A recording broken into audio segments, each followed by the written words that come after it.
بسم الله الرحمن الرحيم يا أيها المدثر قم فأنذر وربك فكبر وثيابك فطهر.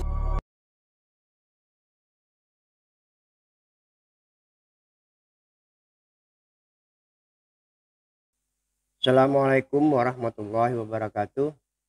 Para pemirsa yang dirahmati Allah, kita ketemu kembali dalam kajian rasionalitas Qurani bersama Bapak Haji Iswan Muhammad Isa, yang mana pada kajian kali ini kita akan membahas tentang syukur dan sabar. Dalam kehidupan kita ini sering dan pasti kita akan menemui keadaan di mana apa yang kita harapkan dan apa yang kita inginkan tidak sesuai dengan apa yang kita dapatkan. Hal ini menyebabkan kita mengalami sedih, takut, gundah, stres, kemudian tidak fokus, mengalami kesulitan, ingin tahu sebabnya, dan lain sebagainya. Masalah ini sering juga kita dengar di ceramah atau dakwah oleh para dai dan ulama, dan selalu dikaitkan dengan syukur dan sabar. Tapi pada umumnya inti dari makna yang disampaikan tersebut bersifat pasif, yang selalu dihubungkan dengan adanya ketetapan Allah atau populernya disebut takdir, dengan konsep menerima sebagaimana adanya, dan dengan kata-kata Allah tahu yang terbaik buat kita. Nah, adakah kemungkinan makna lain yang lebih luas tapi tidak keluar dari makna kata ini, Pak Iswan? Terima kasih, Pak Jul. Assalamualaikum warahmatullahi wabarakatuh. Memang selama ini kalau kita mengalami satu kesulitan, baik di dalam segala hal, Pak Jul ya, kita nanya kepada teman, kepada para guru, kepada ini, langsung kita dibilang, ya harusnya kamu bersabarlah, atau syukurlah kamu menerima semuanya dari Allah ya. Ya dalam hal-hal atau makna tertentu ya mungkin ini cukuplah untuk kita gitu. Tapi di dalam hal-hal lain di dalam hal-hal lain yang pengen kita lihat, apakah abstraksi itu sesuaikah dengan apa yang dimaksudkan Allah? Nah, ini mungkin perlu kita lihat gitu. Nah, pertama kalau kita lihat mungkin kita harus kita harus memahami dulu daripada kata syukur. Nah, di dalam bahasa Arab yang digunakan Al-Qur'an itu kata syukur ini berasal dari vokal dasar syakara. Nah, vokal dasar syakara ini bermakna asalnya terbuka sehingga dia menjadi tampak dan dapat diterima. Nah, ini makna asalnya, terbuka, dia tampak dan dapat diterima, baik diterima secara material atau secara persepsi gitu. Nah, ini makna dasar daripada kata syukur yang berangkat daripada kata syakara gitu. Nah, oleh sebab itu kata ini selalu dilawankan dengan kata kufur. Nah, dari kata kafara, karena kata kafara itu dia tertutup sehingga dia tidak nampak dan tidak diterima atau tidak mau diterima karena tertutup gitu. Nah, ini makna syukur gitu. Nah, dari derivasi kata inilah muncul arti yang kita pahami. Kita bersyukur, berterima kasih, kita merasa cukup puas. Nah, atau bahkan di dalam Al-Qur'an kalau kita lihat daun yang tumbuh lebat itu diartikan juga syukur gitu, dari kata syakara gitu. Nah, kebaikan atau menghormati. Nah, ini semua satu dalam ringkup himpunan daripada kata syukur, syakara itu. Nah, oleh sebab itu kalau kita lihat misalnya di dalam Al-Baqarah ayat 152, di situ Allah menyatakan faskuruni azkurkum washkuruli wala takfurun. Nah, kan dilawankan washkuruli wala takfurun. Jadi bersyukurlah kepadaku, jangan kamu kufar, jangan kamu menjadi orang yang kafir dalam makna terbuka dan tertutup tadi. Nah, ayat ini kan secara umum menjelaskan bahwa hendaknya Allah memerintah kita bersyukur tadi, hendaknya kita menerima secara terbuka segala apa-apa yang segala apa yang kita harapkan atau tidak kita harapkan dari keputusan-keputusan ataupun yang datangnya dari Allah, yang tentu saja seperti bahasan-bahasan yang lalu kan dia tetap hasil daripada hukum-hukum wujud objektif. Nah, ayat ini menjelaskan bahwa itu tuh nyata, nampak, harusnya kamu terima segala sesuatu itu, jangan kamu tutupi hukum-hukum objektif ini. Nah, hukum-hukum objektif ini jangan kamu ingkari gitu. Nah, karena hukum-hukum ini berasal daripada hukum-hukum material objektif. Nah, masalah nanti kita terima atau tidak terima. Nah, Allah memberikan konsep lain, apakah sesuai harapan atau tidak. Nah, ini yang makna daripada syukur. Jadi artinya dia terbuka, dapat diterima gitu. Ya. Dalam kehidupan sehari-hari, terutama mengenai rezeki atau sesuatu yang kita terima atau kita dapatkan, tentu kadang tidak sesuai dengan yang kita inginkan, sehingga menimbulkan rasa tidak puas, kecewa, dan sebagainya. Dan ini biasanya menyikapi hal ini kita merujuk pada surah Ibrahim ayat 7 yang artinya, dan ingatlah juga tatkala Tuhanmu menyatakan, sesungguhnya jika kamu bersyukur, pasti kami akan menambah nikmat kepadamu, dan jika kamu mengingkari nikmatku, maka sesungguhnya azabku sangat pedih. Bagaimana memahami ayat ini dalam kehidupan sehari-hari, Pak Iswan?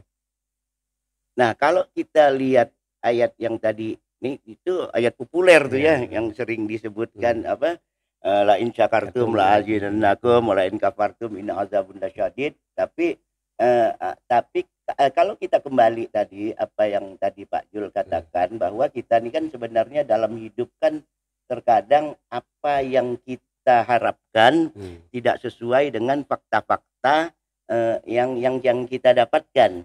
Nah, ayat ini, ayat yang tadi yang disebut tadi, Allah menyatakan bahwa jika kamu menerima secara terbuka apa yang ada sesuai dengan katanya tadi kan, sesuai yang ada secara terbuka dan menikmati momen-momen, artinya momen kan barang datang ini kan selalu ada momen-momennya berbeda-beda gitu. Nah, fakta ini yang kita dapatkan ini, maka kita akan Allah akan memberikan katanya nikmat. Kita nikmat ini memberi satu kepuasan, satu kepuasan kita mendapatkan, dan kita akan merasakan kepuasan daripada yang diberikan Allah itu.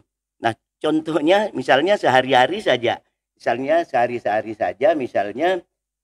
seseorang, saya atau Pak Jul misalnya telepon dari kantor misalnya, Bu, tolong buatkan pepes, saya nanti pulang kantor makan gitu. Oh iya Pak.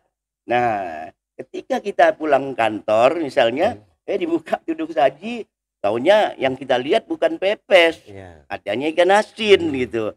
Nah, kalau kita bersyukur, ini kan kita menikmati ikan asin ini sambil menanyakan, loh kok ikan asin Bu?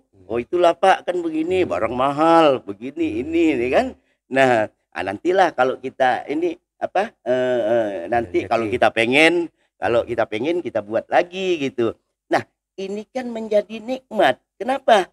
Ini udah dapat nikmat lebih. Kita bisa berkomunikasi dengan istri, bisa membahas kenapa kita makan ikan asin, apakah kita bisa melihat ada kecenderungan harga pasar yang naik turun. Nah, ini kan nikmat bagi kita, dan kita makan jadi kenyang. Ini kan.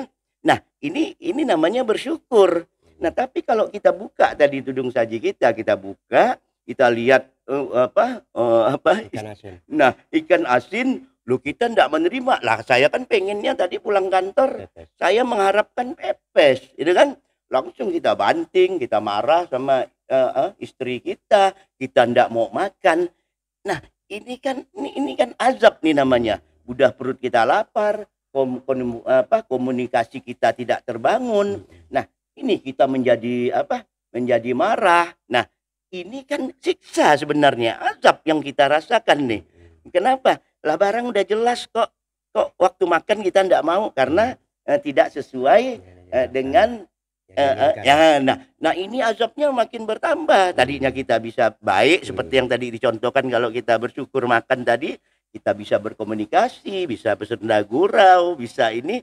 Nah malah ini menciptakan suatu gap, kita marah, kita ini di antara. Nah ini contoh-contoh kecil di dalam rumah tangga gitu. Nah ini makna yang dapat kita pahami sehari-hari gitu.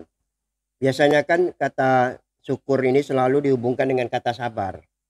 Bagaimana hubungan rasional dan logis antara kata syukur dan sabar? Nah sebelum kita melihat hubungannya, tadi kan yang kita bicarakan syukur ya, kita menerima apa yang ada ini gitu. Nah sekarang kalau kita lihat kata sabar, ini kan di dalam bahasa Arab ini kan dia berarti kata sabar ini selama ini yang namanya sabar, biasanya kan kita kan yang namanya sabar, kepala kita ditempeleng, diam, sabar anak itu kan, dibully, diam. Nah, terus tidak ada kerja pun duduk diam. Nah, orang biasa katakan, waduh sabarnya orang itu kan. Nah, ini mana sabar gitu kan. Nah, saya kira ini bukan sabar namanya, goblok ini namanya kan. Karena dia apa-apain diam gitu kan. Enggak ngelawan, dibully diam, gaji dipotong juga enggak ada alasan ini ya. Pokoknya nerima saja. Nah, inilah yang kita pahami sabar. Kalau ini namanya bodoh atau tidak peduli atau cuek apalah. Tapi yang jelas goblok lah gitu. Nah, ini yang namanya yang kita pahami gitu. Padahal di dalam bahasa Arab ini kan kata sabar ini kan dia berasal dari kata sabara. Nah, sabara ini memiliki makna dasar. Kata sabara ini adalah bertahan sambil melawan. Nah, ini makna asal daripada sabar gitu. Nah, dari makna bukan yang tadi itu, bukan menerima keadaan tanpa reaksi, tapi makna sabar ini bertahan sambil menawan ini menerima suatu keadaan, ada reaksi, ada interupsi, ada koreksi, ada terhadap permasalahan itu.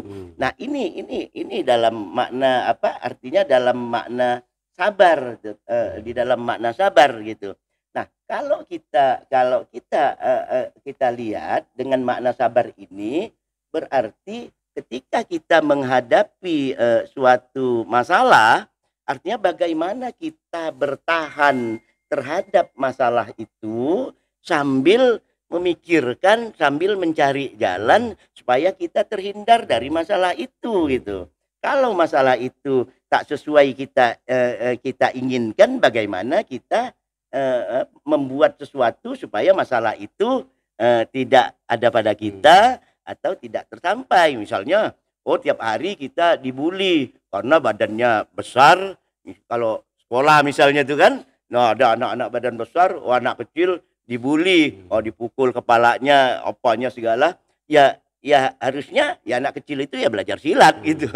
Nah ini, kalau kita hidup miskin, deledek gitu kan, lo mah makan sehari aja begini lah, kita bertahan dengan keadaan itu, tapi mencari bagaimana kita bisa makan 2-3 hari gitu. Nah, jadi bagaimana kita menghindari, jadi sabar itu bagaimana kita bertahan dan bertahan terhadap keadaan itu dan mencari jalan keluarnya. Jadi kalau Pak Jul tadi tanyakan, kalau kita tanyakan, kalau begitu apa hubungan antara syukur dan sabar. sabar gitu. Nah, kalau kita lihat tadi berarti hubungan syukur dan sabar ini, syukur ini adalah manifestasi atau perwujudan dari makna sabar dalam arti awal tadi yang pertama, bagaimana bertahan, bagaimana apa, jadi dia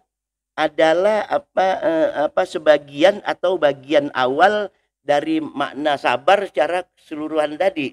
Jadi syukur itu sebenarnya ada di dalam sabar gitu. Nah, oleh sebab itu kalau kita lihat Al-Quran sering menyebutkan misalnya Allah innallaha ma'as sabirin. Allah bersama orang-orang yang sabar.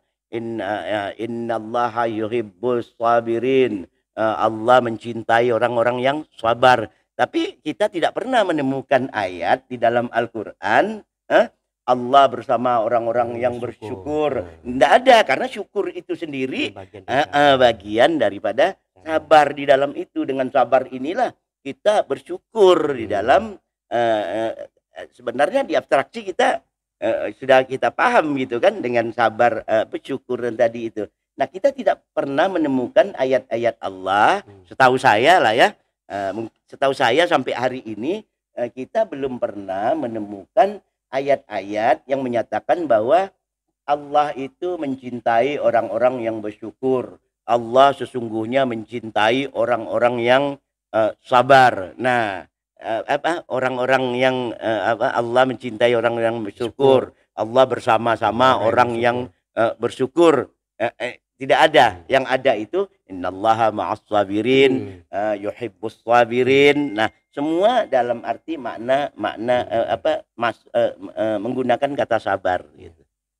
Tadi dikatakan dalam bahasa teknis sederhana tentang hubungan antara syukur dan sabar, bahwa bagaimana kita menikmati sesuatu atau keadaan sebagaimana adanya seraya berusaha sebagaimana harusnya. Apakah ini berlaku pada hal-hal tertentu atau bersifat umum mengenai segala hal? Nah, kalau kita contoh tadi mulai hal-hal yang kecil, itu kan berarti dia berlaku sampai hal-hal yang bersifat umum. Bahkan di dalam seluruh hidup dan kehidupan kita. Di dalam rumah tangga, di dalam lingkungan, hingga di dalam kehidupan kita bernegara. Kenapa? Karena di dalam hal-hal tersebut, itu kita selalu saja ada fakta-fakta yang kita terima tidak sesuai dengan kenyataan-kenyataan yang ada. Nah, misalnya di dalam kehidupan secara luas, di dalam hubungan kita dengan kehidupan bernegara, dengan kehidupan kehidupan antar manusia, itu kita bisa mengalami ketakutan, kita bisa mengalami kesedihan, menerima fakta-fakta itu. Bisa juga mengalami adanya ancaman-ancaman kelaparan, adanya kerusakan sistem ekonomi, dan banyak hal, bahkan di dalam ancaman-ancaman yang menyebabkan kehidupan dan jiwa kita terancam. Nah, ini selalu kita semua itu selalu kita harapkan. Nah, selalu kita harapkan. Nah, tapi itu semua adalah sesuatu yang sebenarnya kita tidak mengharapkan seperti itu gitu. Nah, disinilah kita perlu yang tadi saya katakan makna sabar itu bertahan sambil melawan itu. Nah, kita perlu melawan gitu. Kita perlu melawan keadaan fakta-fakta yang kita terima karena tidak sesuai dengan apa yang kita harapkan. Tapi dalam hal ini tentu saja sebagai umat muslim, kita kan yang kita harapkan tentu saja hal-hal yang sesuai dengan aturan-aturan kita sebagai umat muslim yang diatur Al-Quran gitu. Nah, inilah hal-hal inilah yang diperingatkan atau yang diperingatkan Allah gitu. Nah, bagaimana cara kita untuk mencapai itu? Nah, Allah sudah memberikan petunjuk. Allah katakan misalnya kalau kita lihat lanjutan tadi di ayat tadi kan di Al-Baqarah 152, Nah, kalau kita lihat lanjutan Al-Baqarahnya, itu lanjutannya berarti 153. Nah, di situ Allah menyatakan ya ayyuhalladzina amanu ista'inu bis sabri was salat innallaha ma'as sabirin. Nah, di sini Allah menyatakan bahwa hai orang-orang yang beriman, mintalah pertolongan bisabri, dengan sabar, baru sholat, ya kan? Oh, padahal kan sholat itu sangat penting loh, kok sholat dulu, kok nggak sholat dulu, nggak sabar dulu. Nah, di sini innallaha ma'as sabirin. Nah, makanya tadi kita tidak pernah mendengar innallaha ma'as syakirin gitu, orang-orang bersyukur. Allah selalu menggunakan kata sabar. Nah, dengan ini artinya, maksudnya di sini mintalah pertolongan kita dengan sabar dalam arti yang tadi itu, bukan sabar tidak berbuat, bersifat pasif, diam di masjid, berdoa ya Allah ubahlah republik ini supaya kan tadi defisit jadi tidak defisit. Ya enggak laku itu. Allah katakan dengan sabar, artinya dengan sabar kondisi yang hari ini kita alami, ya kita harus berbuat untuk mengubah kondisi itu. Nah, artinya yang dimaksudkan Allah minta pertolongan itu bukan kita serahkan semuanya kepada Allah, ya terserah Allah lah yang berbuat apa. Sabar kamu, artinya kamu bertahan sambil merubah keadaan itu. Nah, terus kamu sholat. Nah, sholat ini di dalam arti di sini karena dia ditempatkan yang kedua sebelum setelah sabar, berarti di sini sholat bukan maksudnya sholat yang dalam arti ritual kita sholat gitu, tapi sholat kan kita udah bahas sholawat. Sholawat makna tunggalnya sholat itu kan, dari salah itu artinya bagaimana kita membuka akses kepada Allah. Nah, membuka akses itulah melalui salah satunya doa. Nah, doa jadi dia saling berkaitan. Kita tidak bisa berdoa, berarti kan kalau hanya berdoa diam saja melanggar ayat-ayat yang dikatakan Allah ini gitu. Nah, membuka akses ini apa? Mungkin Allah akan memberi petunjuk kepada kita bagaimana kita jalan keluar daripada permasalahan yang kita hadapi. Nah, ini yang namanya sabar. Nah, oleh sebab itu kalau kita lihat lagi urutan ayatnya, misalnya ayat selanjutnya atau ayat berapa itu 153, 54, mungkin 155, terus orang yang sabar itu yang bagaimana? Yang sabar itu. Nah, Allah sebelumnya kan menggambarkan suatu keadaan yang kita menerima suatu ujian, katanya kan kekacauan. Nah, bagaimana orang yang sabar itu?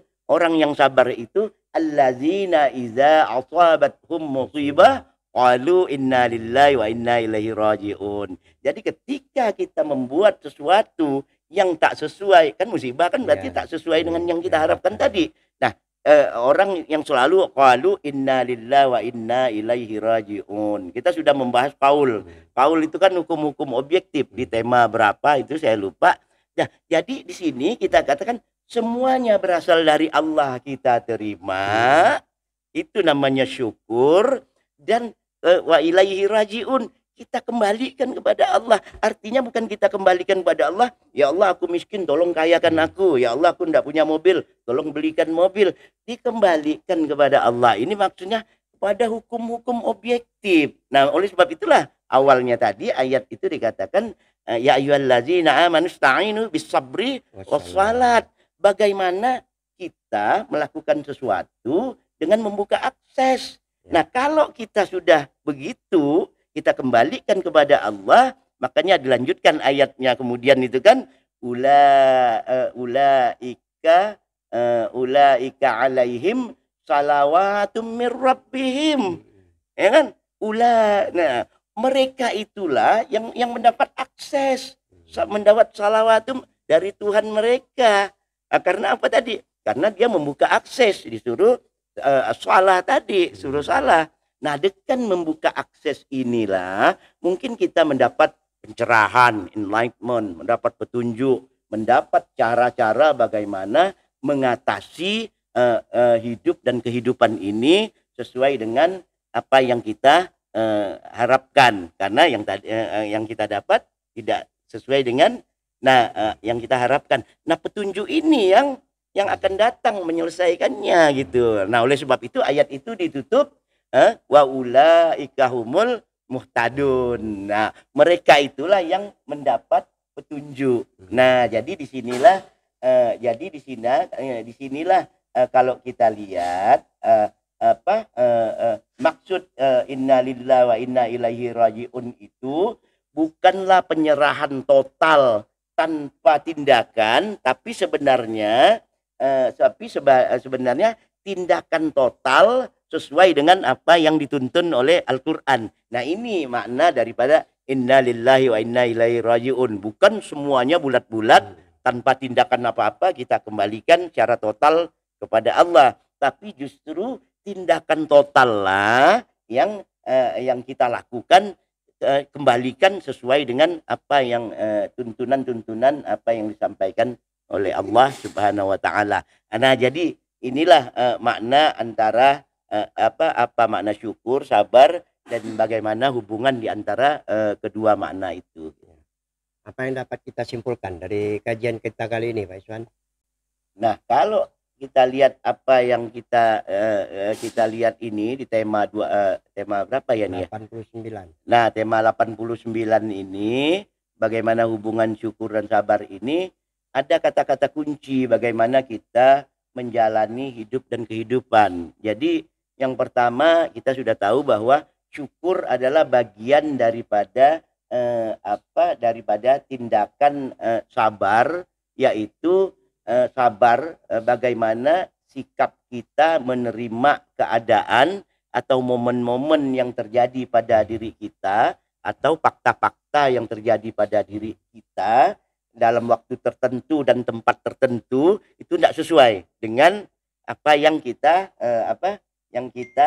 harapkan. Nah, jadi dengan itu kita melakukan tindakan supaya apa? Dengan tindakan itu kita selalu berusaha untuk mencapai apa yang tadi yang tidak kita harapkan. Nah, itu kesimpulannya. Dari kesimpulan tadi mungkin ada kata-kata sederhana yang dapat kita gunakan di dalam untuk landasan kita berpikir dalam hidup dan kehidupan ini. Yaitu ini mungkin saya mau katakan bahwa ya hidup dan nikmatilah sebagaimana adanya, tapi kejarlah, berusaha sebagaimana harusnya. Nah, ini yang perlu saya sampaikan. Saya kira cukup untuk tema ini, Pak. Ya, terima kasih Pak Iswan. Demikian para pemirsa yang dirahmati Allah, kajian kita kali ini dapat kita akhiri. Sampai ketemu pada kajian mendatang. Wassalamualaikum warahmatullahi wabarakatuh. Waalaikumsalam warahmatullahi wabarakatuh.